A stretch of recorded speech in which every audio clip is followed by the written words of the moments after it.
बिस्मिल्लाहिर्रहमानिर्रहीम। अस्सलाम वालेकुम दोस्तों, क्या हाल है। मैं हूं राना काशिफ एडवोकेट और आप देख रहे हैं आर.के. Law discussion. दोस्तों, ऑफेंस जो हैं ये दो किस्म के ऑफेंस होते हैं। एक होते हैं बेलेबल ऑफेंस और दूसरे नॉन बेलेबल ऑफेंस। सीआरपीसी के शेड्यूल 2 में तमाम ऑफेंस को डिटेल से बयान किया गया है, कौन से ऑफेंस बेलेबल हैं, कौन से ऑफेंस नॉन बेलेबल हैं। बेलेबल जो ऑफेंस होते हैं ऐसे ऑफेंस होते हैं जिनमें आसानी से बेल ग्रांट की जा सकती है।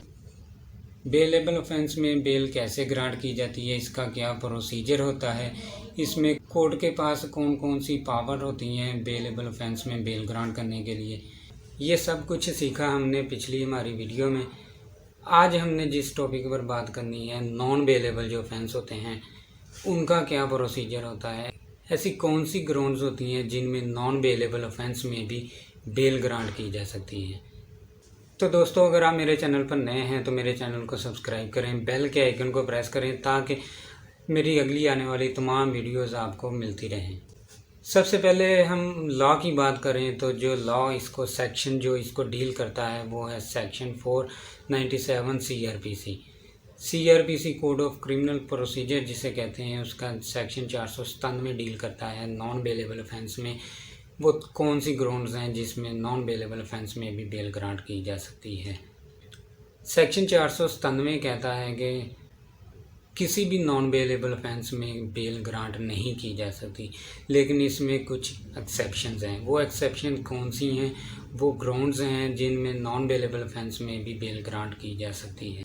इसमें जो सबसे पहली ग्राउंड होती है कि ऑफेंस जो कमिट हुआ है वो प्रोहिबिटरी क्लास में फॉल नहीं करता। प्रोहिबिटरी क्लास क्या होती है, ऐसे ऑफेंस जिनकी सज़ा कम से कम 10 साल या इससे ज़्यादा हो। जो ऑफेंस प्रोहिबिटरी क्लास में फॉल नहीं करते उनमें बेल ग्रांट की जा सकती है। जिनकी सज़ा 10 साल से कम होती है वो नॉन बेलेबल ऑफेंस में भी बेल ग्रांट की जा सकती है।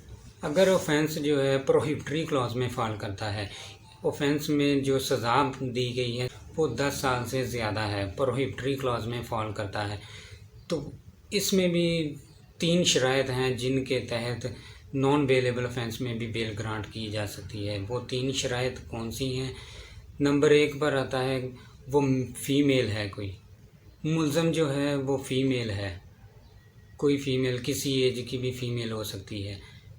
नंबर 2 पर इसमें आता है मेल है, अंडर 16 ईयर एज, 16 साल से जो भी छोटी उम्र का जो भी लड़का होगा, या फिर कोई भी अब नॉर्मल इंसान, कोई भी ऐसा इनसेन पर्सन।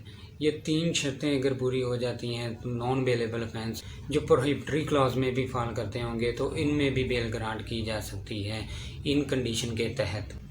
अब ट्रायल में डिले बहुत ज़्यादा है, लंबे लंबे ट्रायल चल रहे हैं, 2-2 साल 5-5 साल के ट्रायल चल रहे हैं, अदालतों में मुलज़म ख्वार हो रहे हैं। तो इन हालात में कोर्ट ये देखती है कि जो इतने लंबे ट्रायल चल रहे हैं इसमें कहीं मुलज़म इन्वॉल्व तो नहीं है, ये डिले जो है ये मुलज़म की वजह से तो नहीं है, या इनके कोई बिहाफ पर कोई ऐसा बंदा कोई हैंकियाँ बैंकियाँ कर रहा है, उन वजह से तो कोई ट्रायल में डिले नहीं हो रहा। अगर ऐसा नहीं है तो फिर कोर्ट देखती है तो जो ऑफेंस कमिट हुआ है उसकी सज़ा डेथ पेनल्टी तो नहीं है। अगर डेथ पेनल्टी नहीं है तो फिर इसमें जो मेल है कंटिन्यूस पीरियड 1 साल के लिए जेल में रहा है, फ़ीमेल है तो वो 6 मंथ के लिए कंटिन्यूस पीरियड जेल में रही है, तो वो कोर्ट को इल्तमास कर सकते हैं कि हमें बेल पर रिलीज़ किया जाए, हमें बेल ग्रांट की जाए। अगर जो ऑफेंस कमिट हुआ है उसकी सज़ा डेथ पेनल्टी है तो इसमें कंडीशन ये होती है कि जो मेल पर्सन है वो 2 साल के लिए कंटिन्यूस पीरियड जेल में रहा है और फीमेल है तो 1 साल के लिए कंटिन्यूस पीरियड जेल में रही है।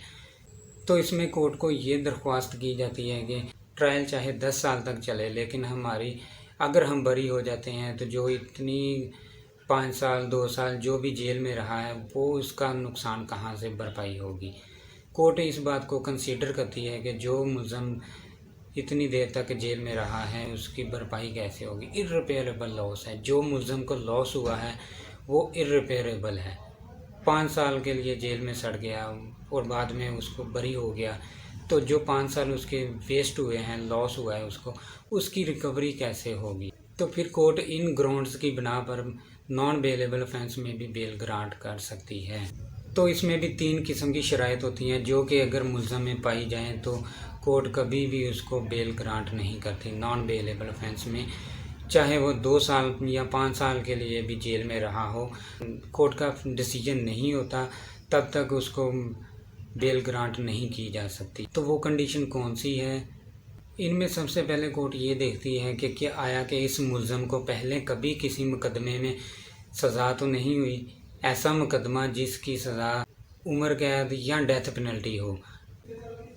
इसमें मुलज़म को थोड़ी बहुत सज़ा हुई हो तो इस मुलज़म की बेल ग्रांट नहीं की जा सकती। अगर मुलज़म जो है बहुत डेंजरस क्रिमिनल है, इसमें कोर्ट को अगर ये फ़ील होता है, कोर्ट ये ओपिनियन देती है कि अगर इस मुलज़म को बेल पर रिलीज़ किया जाता है तो ये बाहर मुआशरे के लिए ख़तरनाक साबित हो सकता है, बहुत डेंजरस क्रिमिनल है, ये पक्का मुजरम है, बहुत ढीठ किस्म का मुजरम है, तो इसमें इस मुलज़म को बेल पर रिलीज़ नहीं किया जा सकता। इसके अलावा अगर किसी बंदे पर दहशत गर्दी का इल्ज़ाम है, ऐसी दहशत गर्दी जिसकी सज़ाए मौत है, डेथ पेनल्टी है, तो इसमें भी उस मुलज़म को ज़मानत पर रिहा नहीं किया जा सकता। इसमें एक ग्राउंड ये भी है कि ट्रायल चल रहा है, दौरान ट्रायल अदालत को ये फ़ील होता है कि जो ऑफेंस कमिट हुआ है जिसमें इस मुलज़म को जेल में रखा गया है, ये ऑफेंस नॉन बेलेबल ऑफेंस नहीं बनता, इसमें बेलेबल ऑफेंस बन रहा है, तब भी अदालत इस बंदे को बेल ग्रांट कर सकती है, बेल पर रिलीज़ कर सकती है।